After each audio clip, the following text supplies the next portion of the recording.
Going on, everybody? We are back. We got episode number, I believe, 5 of the Club and Sub DFS show.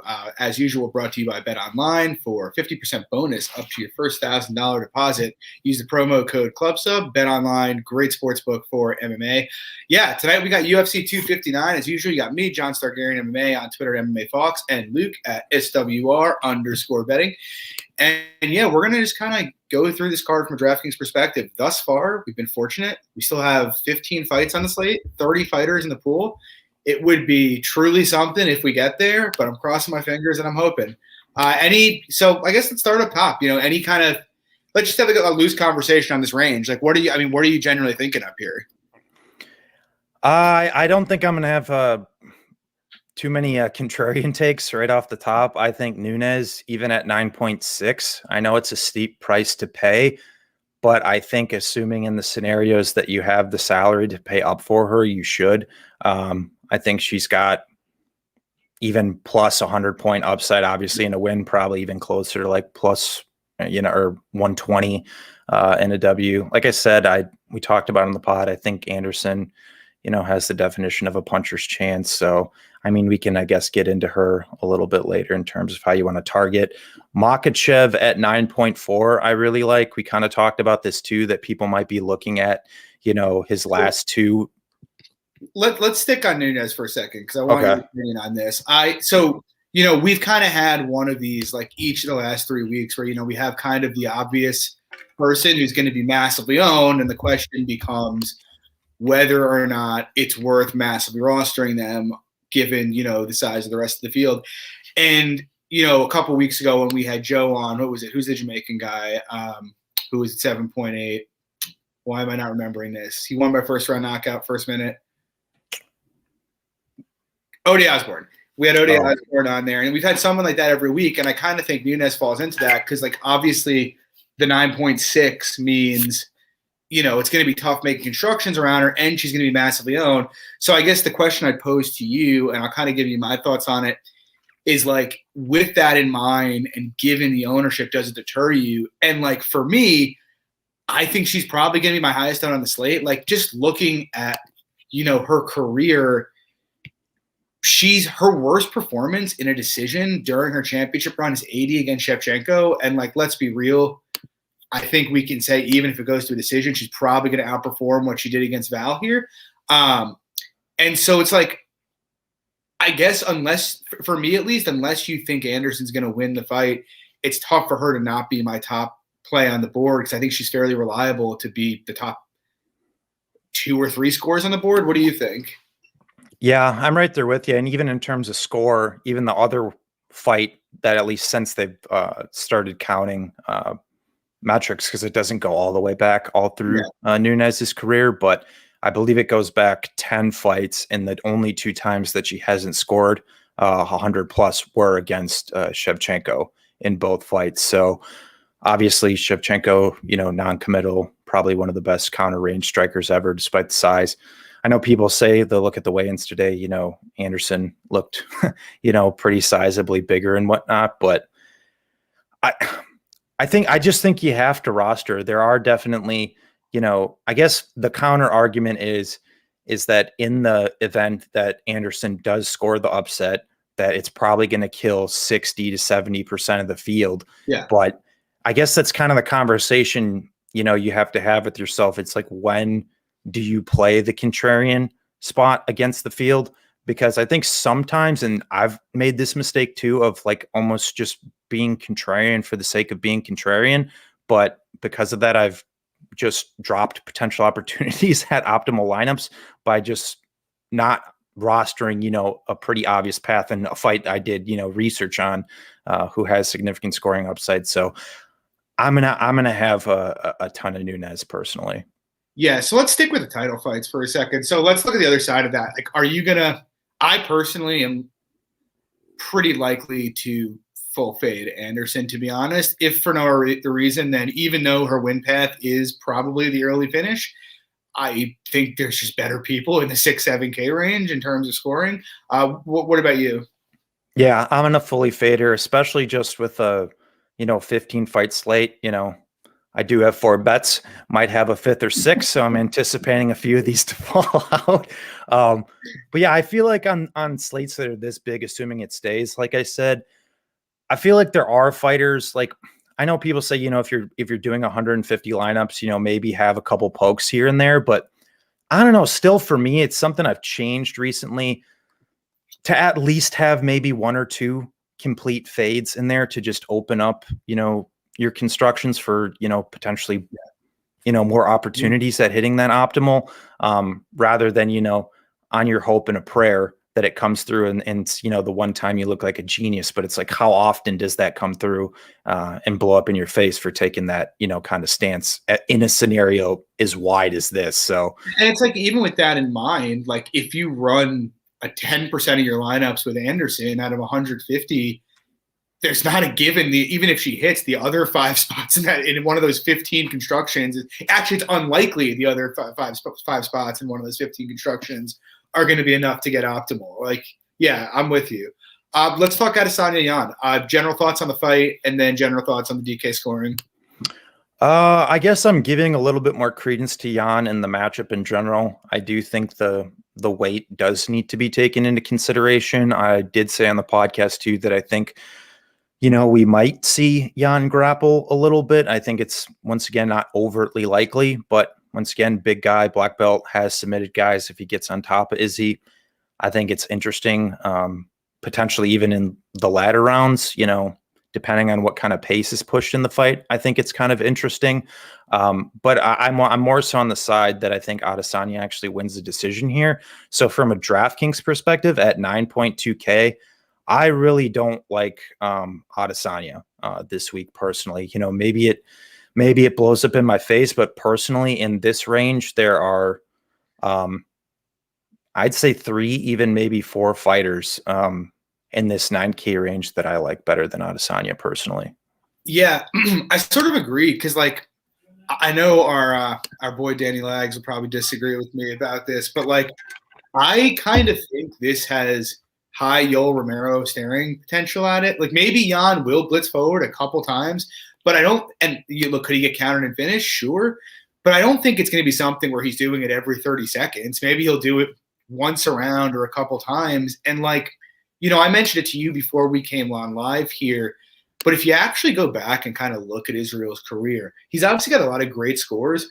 But look at the 2 times he's gone to a 5-round decision. One was Yoel, where he put up 49 points. Obviously, it would not be almost enough here. The next was Gastelum, and he went 117. But if you actually were to like remove the 3 knockdowns that happened with a half-dead Gastelum in round 5, that's an 87-point performance, and that's not near enough either. And even going back to like the Costa fight, a magnificent performance, but in that fight, he went 102 in what was that, a 2nd round finish? He had 102. Yeah. Like, that might be enough, but like, if Nunes goes 120 and say someone in that Oberg, Bautista, or obviously Makachev, all of those guys have the upside to go over 100 here, that might not get you there, because you probably can't roster 3 of those with 3 other winners. So like, I'm not saying full fade Israel, but I actually think there is some high staring contest potential. And I'm kind of with you. Like, I think there's quite a few reasons to be kind of more bullish on Yan than the market is at the moment. And so, yeah, I don't know. I think that's an interesting fight, and it's one that I am not eager to piv.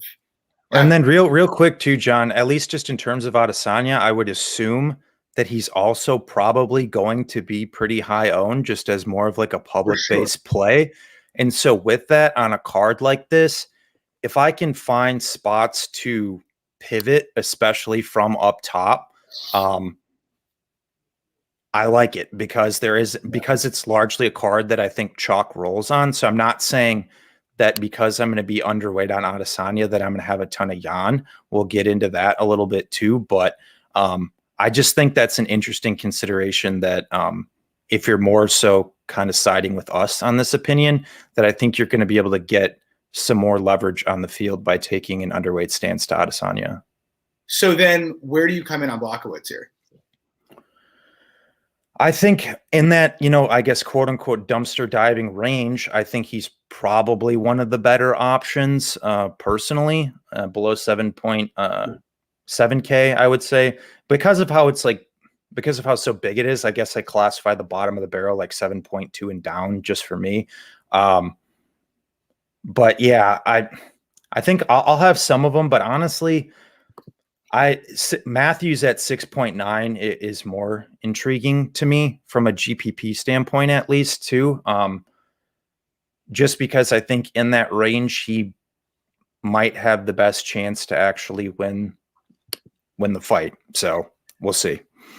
Yeah, I mean, I'll have some Jan, maybe like, I don't know, 15-20% in that range. Like, so I'm with you. I kind of think there might be value on him, and if we're being honest, the most likely win condition for him is probably a knockout or some kind of a clinch, trip, and submission. So, yeah, I'll have a little bit. Let's talk, before we get back into going through ranges, let's talk about the third title fight here. So what are your feelings here, DraftKings perspective, Jan Sterling? Well, I think interesting for cash, I think I'm going to take a stacking based approach for the fight, just because I think one, I'm more so of the opinion that this fight does go 5 rounds. It should be relatively high volume. Even in the scenario that Jan would finish Aljo late, I still assume that Aljo is going to have a pretty strong early showing. He's consistent to land a lot of strikes, throw a lot of strikes. So I think it's actually one of the sneaky scenarios. I don't do it very often to stack for cash. In terms of GPPs, because I don't love a ton of underdogs on the card in general from a betting perspective, and even let alone a DraftKings perspective, I'm going to have a lot of Aljo from a GPP standpoint. I think you need to, right? And actually, to your cash point, I'm just looking at it when you brought that up. But if you were to actually take away the 30-point win from Aljo's last 5 decision victories, he wouldn't have gone below 52 in any of them. I kind of think it's, look, obviously there's a lot of disagreement about this fight, and we got into it. Now, we didn't get into it with each other, but we got into the fight pretty deep last night. And I sort of think even in a Jan decision win, you're likely going to get a great deal of output from Aljo, likely probably above 150 significant strikes. Jan hasn't done the best job suppressing volume in his career to date. And just given the kind of output we've seen from Aljo in the last, 2.5 or so years, I think that's kind of a reasonable floor, so to speak, in a loss. So, yeah, I think that's a good argument cash-wise. And then, yeah, I mean, you'll probably be 50% exposed to Aljo at least, right? I mean, I think you almost have to be. Yeah, like I said, just because I don't love a lot of the other dogs on the card. I think a lot of them are very boomer bust. So from like a more so of a consistency standpoint, and like you said, a higher floor than I think the large majority of the dogs here, if not the highest of all of them, I'm going to have a lot of Aljo. Yeah, because it's like, even if you like Jan a lot in this spot, unless you're capping him like 80%, which I seriously doubt anybody is doing that. At least I hope you're not. Like, come talk to me, DM me. I'll talk you off the ledge if that's what you're if that's what you're doing.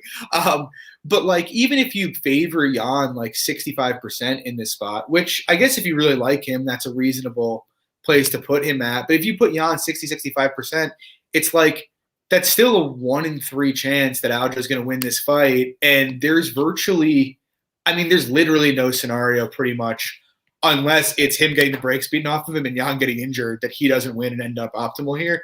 Just, it's either going to be a decision where we know what his output's reliable to be. I mean, his last 2 3-round decision victories, 181, and the one before that, 94. He's obviously going to be putting up more points than that in a 5-round decision, or you're going to get a finish, which likely comes from a couple takedowns, some control time, and a submission. So, I think you need to have a lot of Aljo here, even if you kind of give credence to Jan. And actually, with Peter Yan in mind, let's talk about Peter Yan here, because I'm also going to be, probably to your point in cash, that's pretty stackable, and I'll be very exposed to him in GPPs as well. I'll probably be near 100% on this fight, to be honest. Jan's high volume himself and a Jan win, even though I personally give, a bit more credence to Aljo in a decision and kind of lean that way. A Jan win in a decision is going to come with a ton of output. And I think his best win condition is probably a KO. So probably a knockdown in points there. How about you? Yeah, I'm kind of right there with you because from that 8.5 to 8K range, I really, really don't like overall outside of Elliott, which we'll get to. So yeah, I would say in general from a GPP standpoint, and then obviously taking more so that stat cash angle, I'm going to be this will probably be a fight I'm the most exposed to on both sides. Yeah. Yeah, agreed. So let's jump into kind of the top tier here. 88, let's just say 88 through 96. I mean, we talked about Nunes. I think my favorite spot in there, and the only other spot I think we're going to need to have some exposure to a lot of these guys. In particular, I think you're going to want some exposure to Olberg here, probably some exposure to Batista and Medic, maybe less so Batista. But I think the guy that I'm really looking to there is going to be Makhachev. I'll probably own more of him than Izzy. I think this fight, in a Makhachev win, likely just looks like him completely washing Dober out with either an early sub or a ton of control time. How about you? Yeah, I guess which range were we saying for 8.8 price? to 9.6. Yeah, so then Makhachev's definitely my number one in there as well. I think Olberg is interesting because I think he's very live for a knockout given the defensive flaws of Kennedy, but I also do have a sneaking suspicion where if he just kind of decides to pot shot from the outside and, kind of just play the technical game, he's faster, can probably just win a decision that way. So at 9K, I have some pause there. 8.9, I like Medic, to be completely honest. He's obviously very, very boomer bust. So, you're paying up a pretty hefty price in that. But I think I have a decent read on the fight personally. And so I'm going to be overweight to Medic, not like significantly because of that boomer bust nature. Bautista, I don't really love him from a GPP standpoint, but I'm probably going to use him in cash as well, depending on what my constructions are. For as much as we like Song straight, I don't really love him in DraftKings this week, ironically. And we'll get to Phillips, I guess, later. And then Lemos, I think she's a pretty good cash play. Rakic, 8.6. I'm assuming Santos is going to be one of the higher owned dogs. So, but I guess I have a slight contrarian stance on that too. So I'm mostly with you. I mean, Olberg is massive boomer bust, which kind of raises the question, how much ownership should you have of him? I'll probably be in that kind of like 30% range because obviously, I mean, I guess Olberg finish isn't front loaded, but Olberg finish that puts him on an optimal lineup is probably very front loaded. Like, I don't think he's probably going to have the output to have a third round finish where he ends up with 110 points, at least not from what I've seen anyway. So, obviously you have to have some exposure to him. I'm with you on Batista. I think the Medic fight is interesting. And let's kind of just talk about this fight as a whole, because I think this is, if you were to take, I think we both agree Jan Sterling, probably the best fight on the entire slate to target. I think this one might honestly be, look, you could obviously Nunes is just because of Nunes upside alone. But in terms of two-way, I think this might be the second best fight on the slate. The bottom line is, I think we both know, especially, and I'll let you talk about your bet in a second, but I think we both know, Medic has pretty substantial finishing upside. And in the event he doesn't have a first-round finish, one thing you got to say about Cruz is that Cruz is going to drag a high-volume firefight out of it one way or another. So I kind of feel like it's the sort of fight where, look, I'm looking for one of them to finish, but I think either way it's going to be fought at a super high pace. And so I want a lot of both sides of it. I want a lot of Medic and I want a ton of Cruz, to be honest. What are your thoughts there? Yeah, so for an actual bet, I'm actually on Medic inside the distance at evens.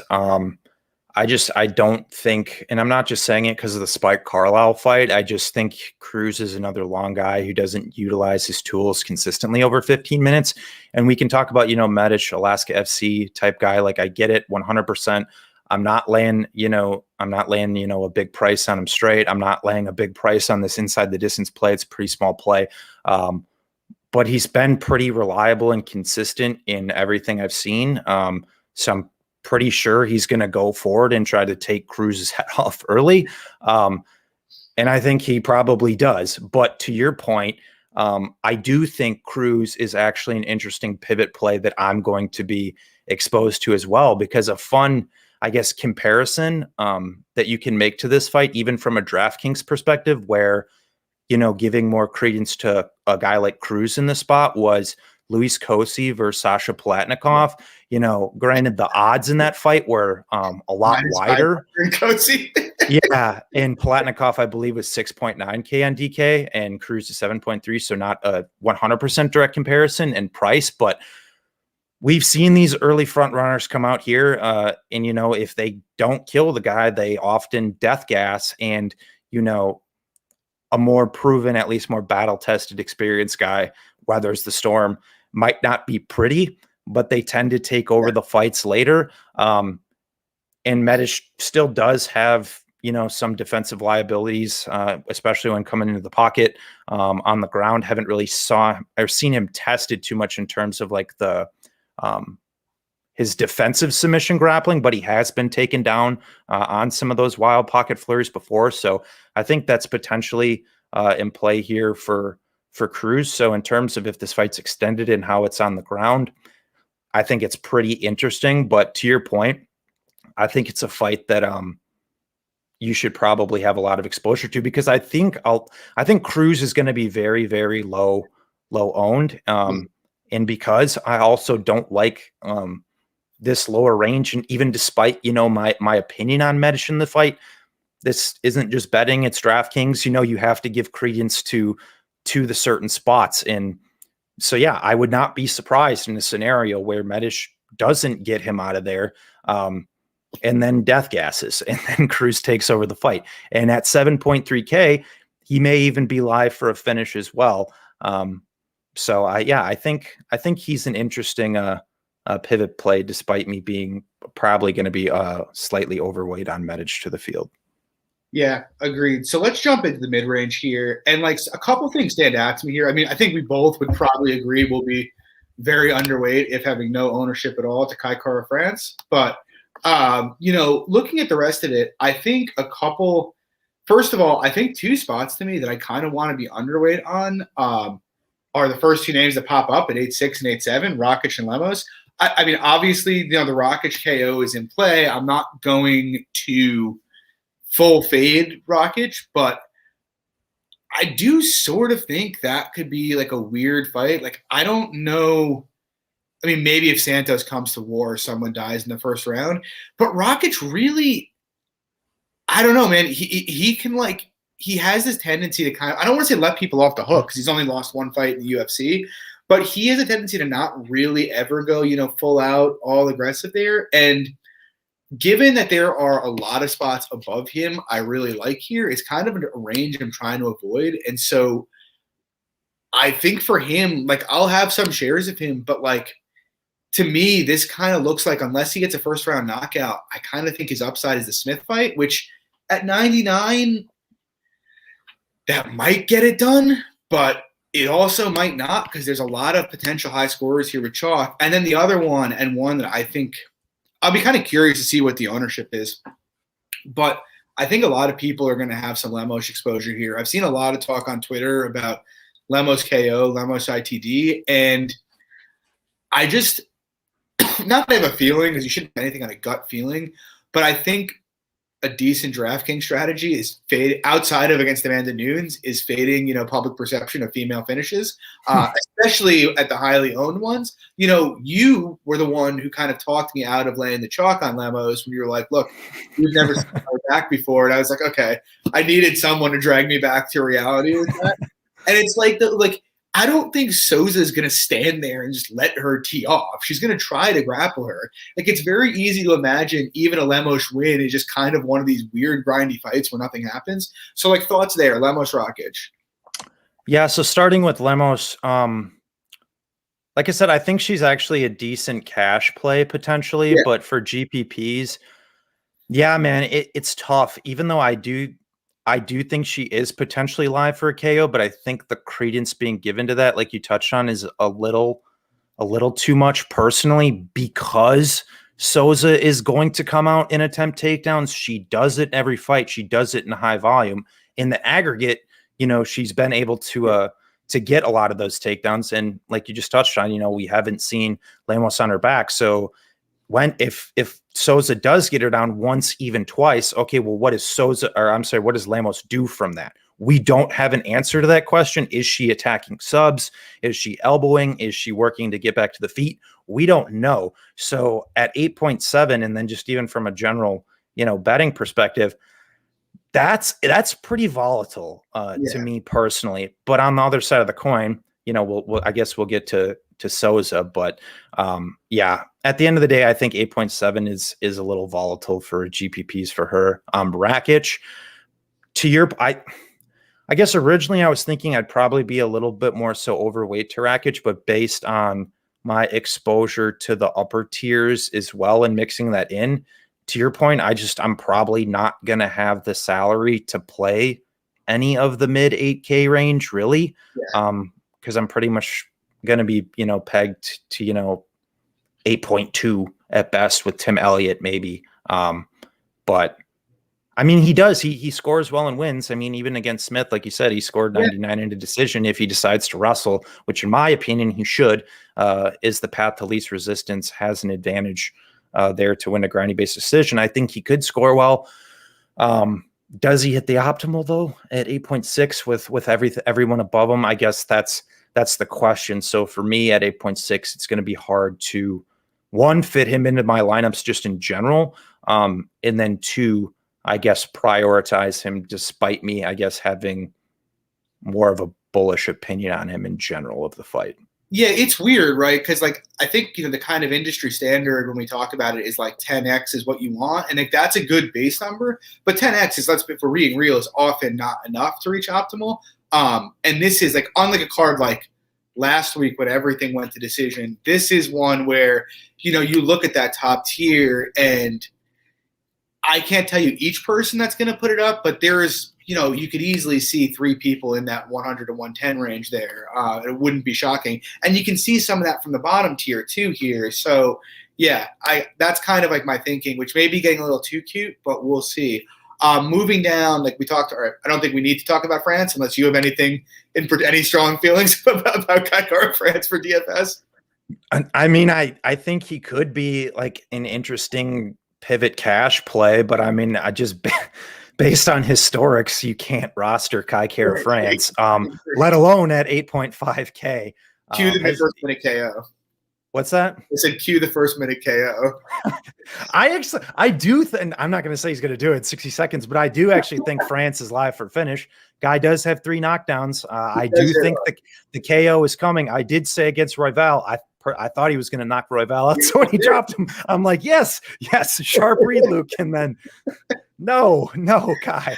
But yeah, so no strong opinion there. There's too many fights on the slate. Yeah, you can't really roster. Honestly, I'll probably fully fade him even in large field tournaments, if I'm being honest. Yeah, so we move into another interesting range. Let's go 7.8 to 8.3 here. Obviously, we talked about Jan at 8.4. I don't think we need to go any further on that. But 7.8 to 8.3 is interesting because I think this for most weeks is kind of a range where there's a lot of meat on the bone and you're usually looking to add a couple people. And I don't really feel that way about this week, if I'm being honest. I look at it, it's I have a bet on Dominic Cruz, but in a 3-round fight and what I perceive to be Cruz's best path to victory, which is either landing a couple takedowns or just staying the hell away from Kenny for the entire fight, I don't think he's going to put up very much with the new scoring system. Conversely, I would be shocked if Kenny gets off on near the volume he got off on, in his last 2 fights. And then looking outside of that, it's Askarov, he's had some okay score. I mean, what's his – actually, no. It's 71, 71, 49. I don't really give him – his best chance to me for a big score is hoping Benavidez's chin is cracked and KOing him, which, while possible, I don't think is likely, and I don't think he has almost any chance to get significant control time there. And so that brings me down. It's like the only two people in this 7-8 to 8-3 range, well, outside of Sterling, obviously, but like the only other two people I really like in there are Benavidez and Elliott. And neither of them, it's like Benavidez I like because he's 7'9", and I personally think he's going to win. I have a big bet on him. We've seen him put up 100 points on multiple occasions in the past. His runs in the Perez, Ortiz, and Formiga fights, he put up 113, 109, 108.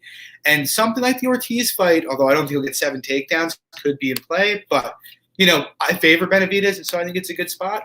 And then, obviously we're all still dreaming of the day when Tim Elliott put up 150 points against Louis Smolka.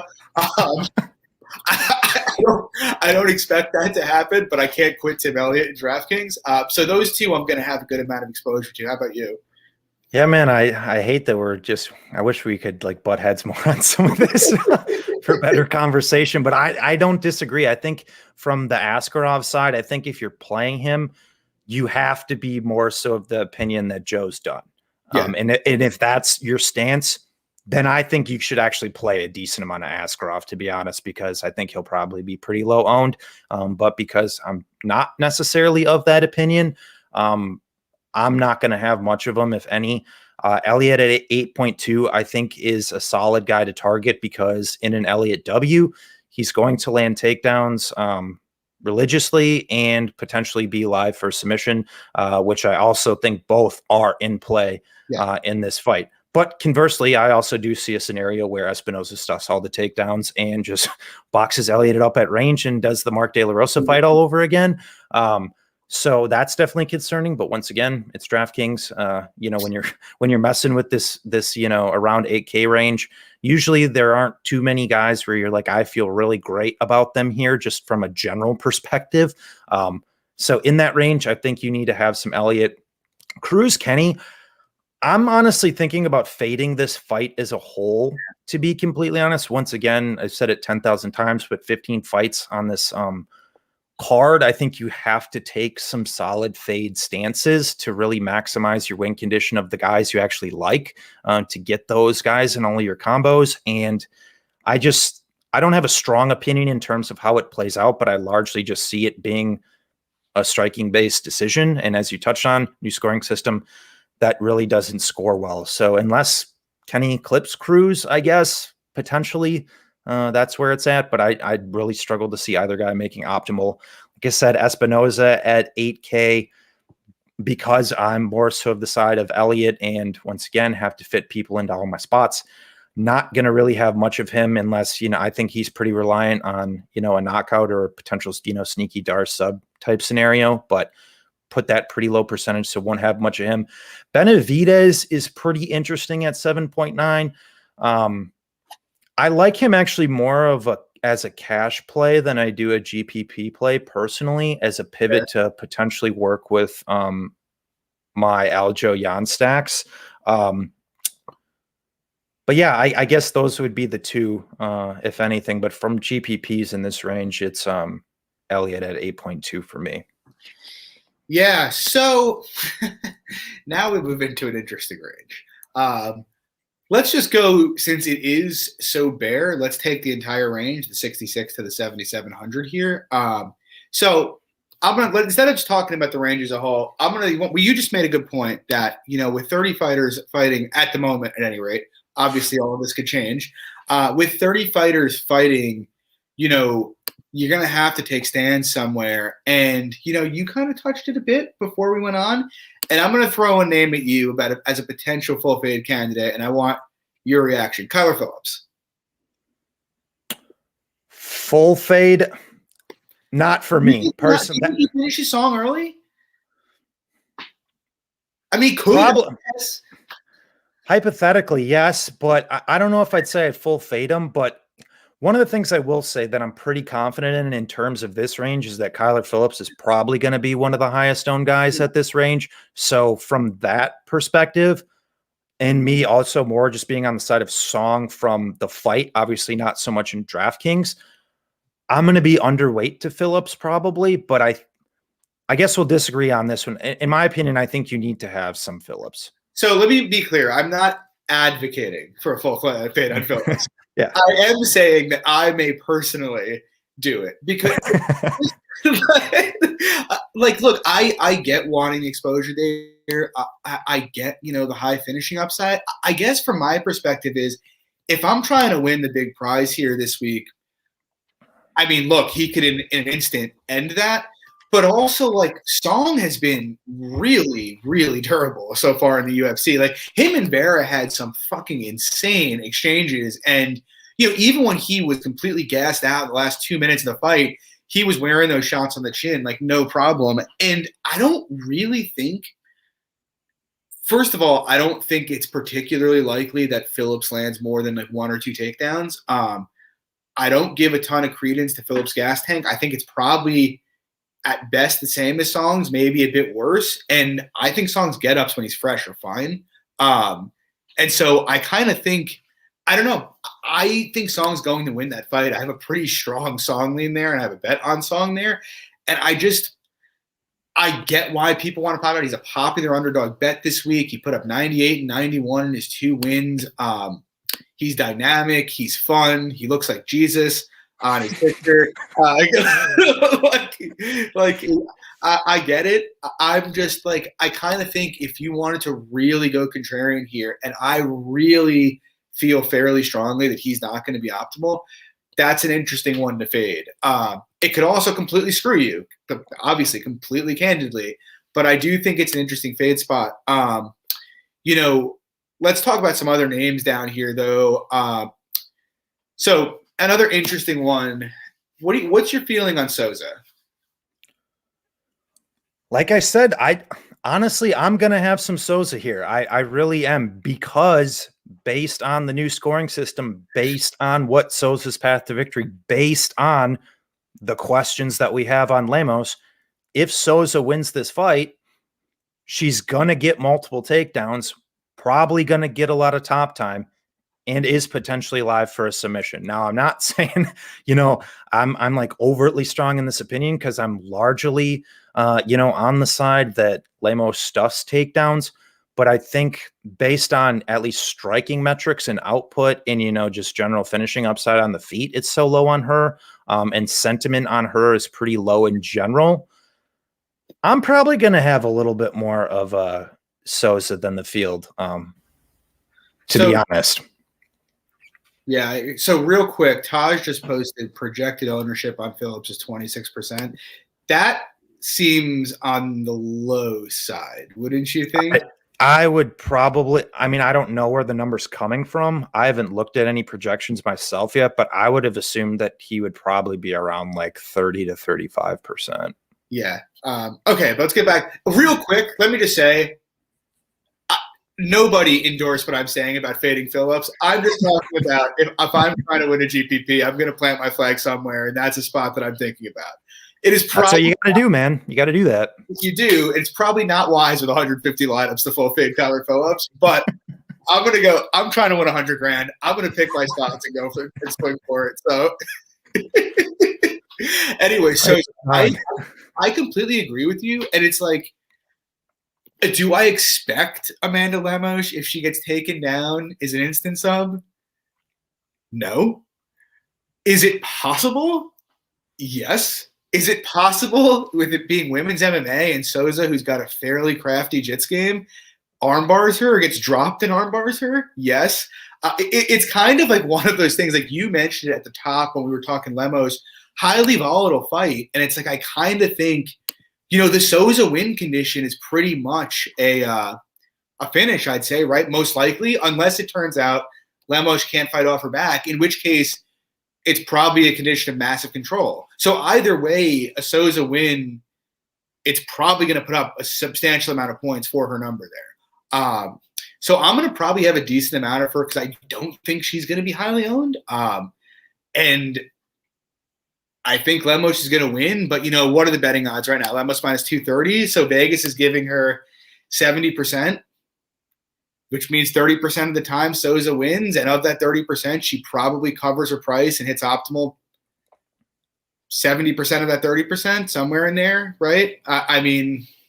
So yeah, I think she's worth rostering. we talked about Alon Cruz.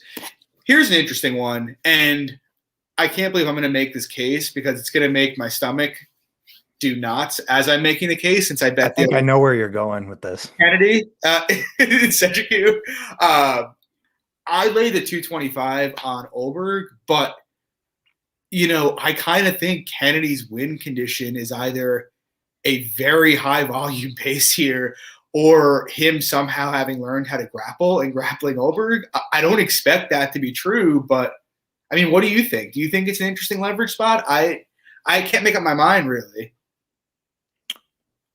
I think there's definitely the case to be made for it. Once again, it's DraftKings. You gotta concede some things, especially when you're dropping down to these lower ranges. But I don't know, man. Like I get it, 3 pro fights, but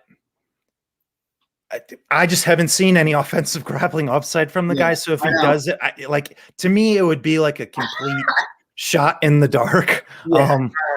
And to be honest, I might fully fade Kennedy, to be honest. But yeah, I mean, I see your point. He does come forward.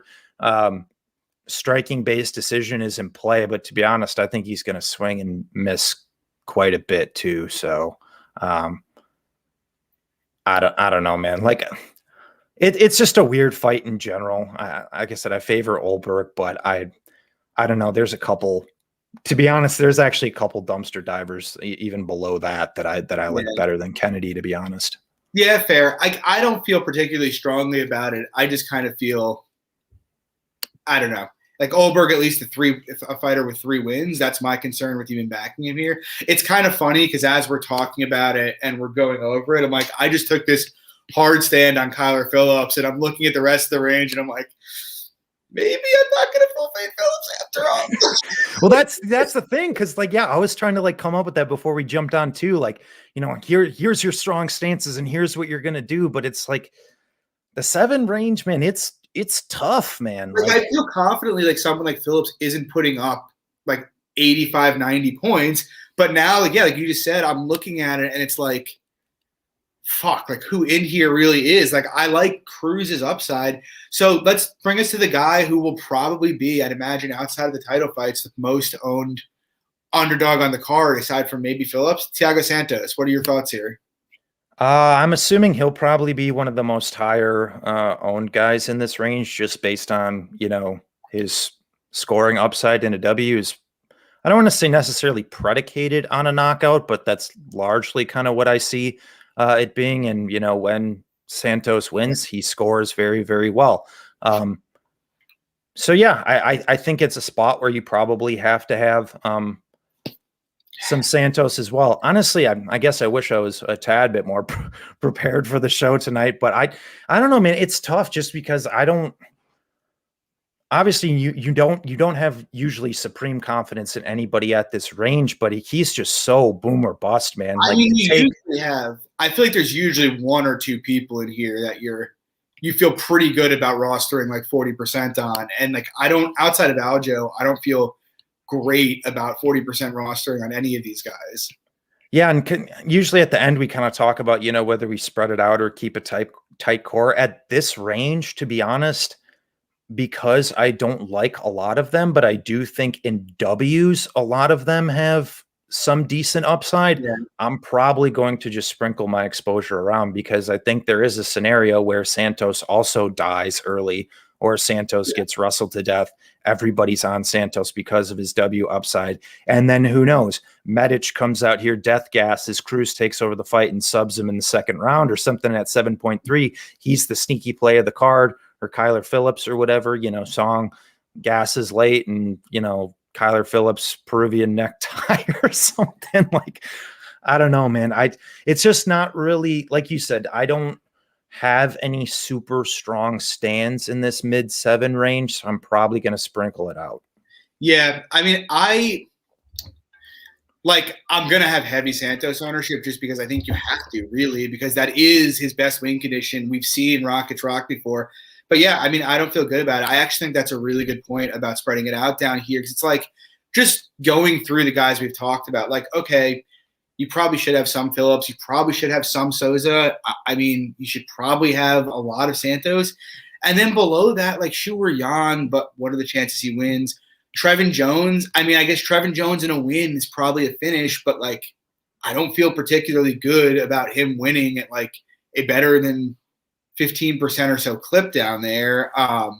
Let's talk about that bottom range because the guy that kind of sticks out, and I think he's kind of a weird one, probably a good cash play, but I don't think is a great GPP play, even though I think he could win.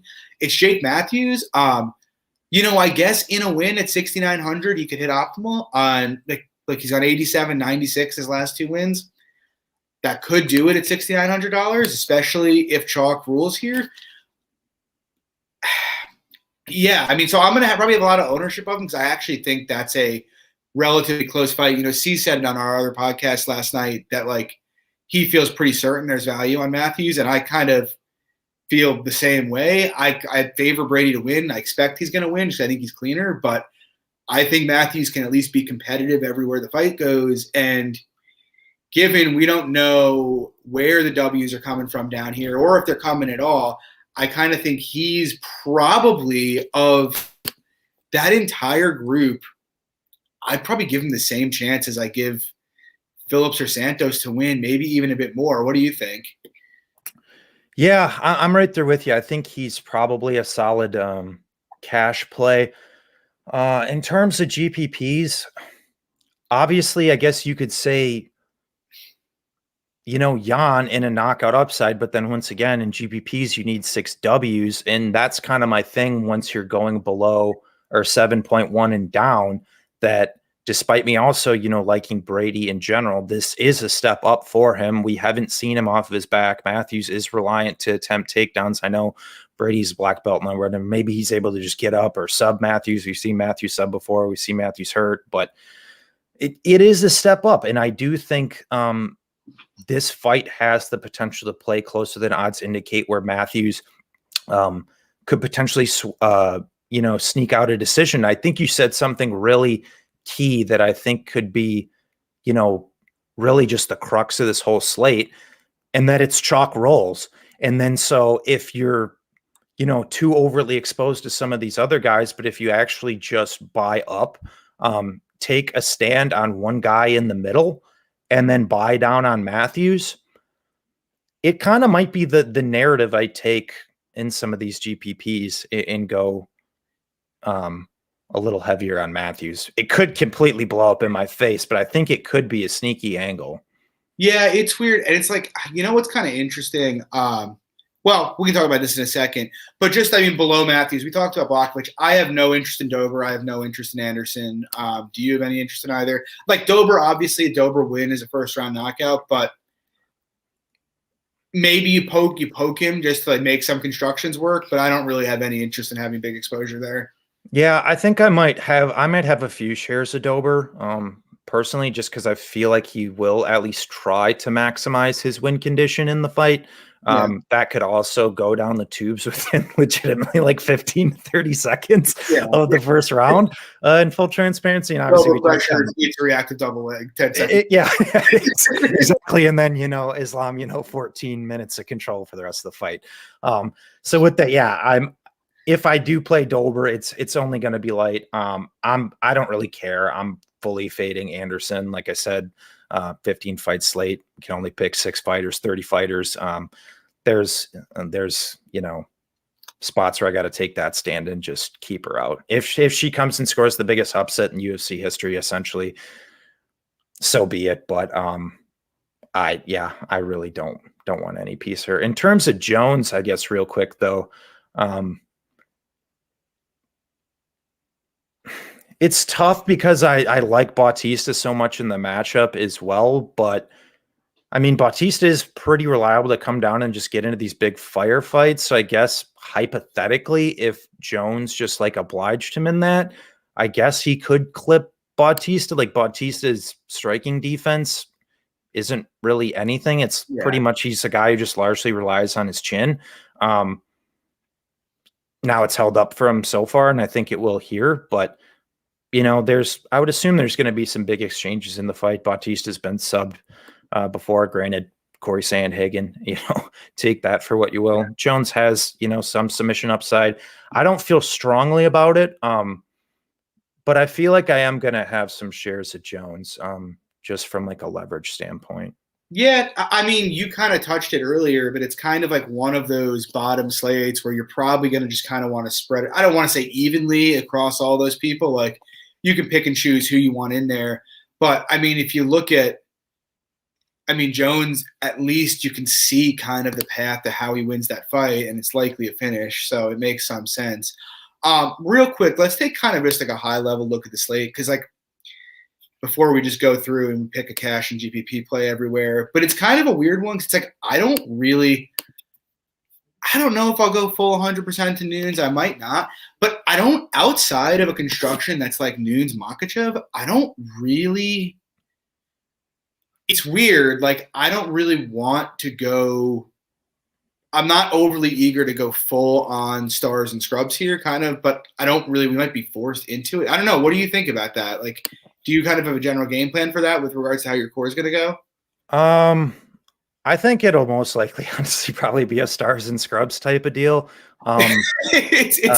If I'm being honest, like, because I like Nunes and Makhachev so much, like, I mean, I'm just not going to be able to play the mid range really at all. And so I guess the angle is even if you play Nunes, I mean, still, you're pretty much going to have to be reliant, on that really tight 8K type range too, which I really don't like in general at all. And like I said, I think in W's, there are some of these bigger dogs that have more upside and have the potential to maybe make it closer of a fight. So I think it might be a little stars and scrubs for me, but I will have probably some mid-range constructions where I just completely fade Nunes and Makhachev and just throw like a Medic, Oberg, Rakic, Jan type of deal in there. But I'd say I'm going to build the vast majority of my lineups around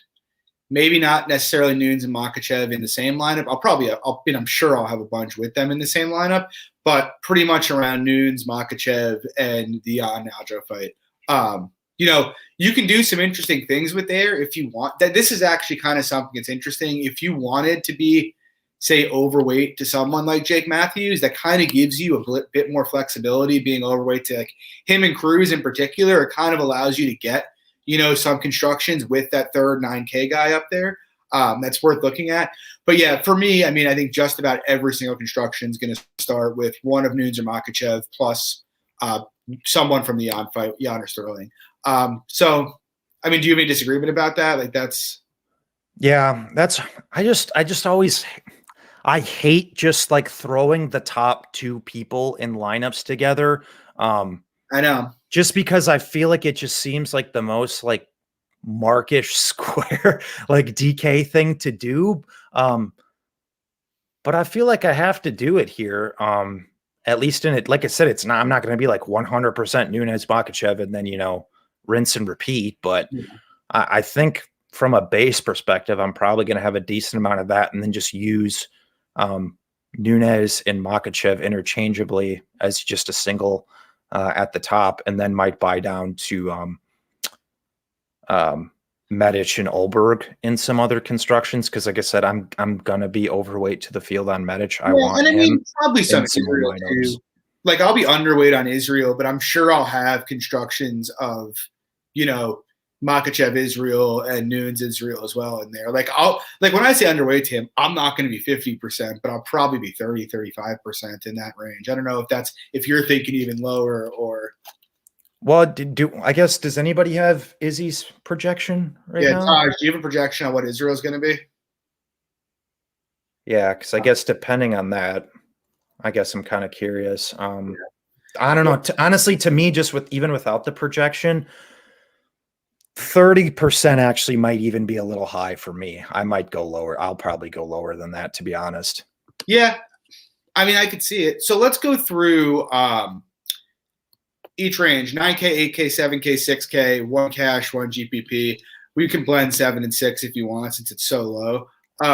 But yeah, for me, 9K range, I mean, Nunes is obviously the play for me. Her and Makhachev, split them however you want, but I think they're both reliable for both cash and GPP. How about you, Luke? Yep, I'm right there with you as well.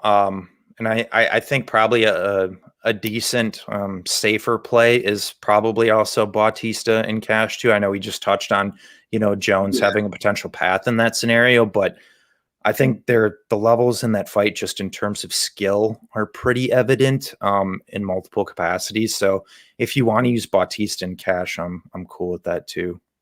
Moving down 8K, I think for me, like, obviously I'm going to have a ton of him in GPP as well, but the clear best cash play for me in the 8K range is Jan. I don't really see anybody else really wanting there. Aljo's finishing ability probably not that high here, and Jan throws volume. I'm going to throw a curveball at you guys, though, for GPP here, though. Tim Elliott. I think, the upside to score a ton of points is there for sure. And he's probably not going to be that owned. So what do you think? Yeah, Elliott definitely. GPP for me as well. Obviously, I'm going to have my Jan Sterling stacks in there. And then GPPs, I'm going to have mixes in with Medic combinations with Nunes and Makachev at the top. When I'm not doing Nunes Makachev, I'll probably have some Nunes Medic and Makachev Medic too. Yeah, I mean, look, Medic is a great GPP play. I mean, just because his win is probably I assume fairly finish reliant. If it's not, and it comes out here and he looks great and wins a high volume decision, we learn a lot about him. Yeah, I was about to say, well, we learn a lot. No, I think everyone's opinions might change a bit too. Yeah. And then moving down 7K. Yeah, so this is an interesting one. Obviously, I'll give two different ones just because, like, obviously I think Sterling's the best play in the range, both for GPP and cash. To your point, you can stack Sterling and Jan all day in cash, and I think that's fine. Down here, though, I think my two favorite plays, I guess I'll say for GPPs, probably Alon Cruz, just because I kind of think he's going to force a ridiculous high-volume firefight there. In terms of cash, it's a dicey one. Jake Matthews has to be, I guess, because I don't think Matthews is going to get finished early, and I think he's got a shot to win. So it's like I think if Matthews gets finished, it's probably pretty late, which means you could probably suck 30 to 50 points out of him in a cash game. How about you? Yeah, I guess slight contrarian too, even to what my bet. I'm going to have some Bontorn exposure in GPPs as well, assuming my my read on the fight is pretty wrong, because I do think Bontorn in a W probably gets a decent amount of takedowns, probably live for a sub in that scenario. So I'm going to have some Bontorn shares. And yeah, I'm going to use Cruz at 7.3 as a pivot play off of Medic in those other constructions too. And then I do like Matthews as well at 6.9 for cash. Cool. Well, that will do it. We will be back next week on Thursday night in a regular time, and next week for the Club and Sub podcast. Guys, if you like the show, please drop a like, subscribe to the channel. We'd really appreciate it. Good luck this weekend, everybody. I hope you guys win some money. I hope we win some money. We'll see what happens. As usual, I'm John at MMA Fox with Luke at SWR_betting. Good luck this weekend, folks.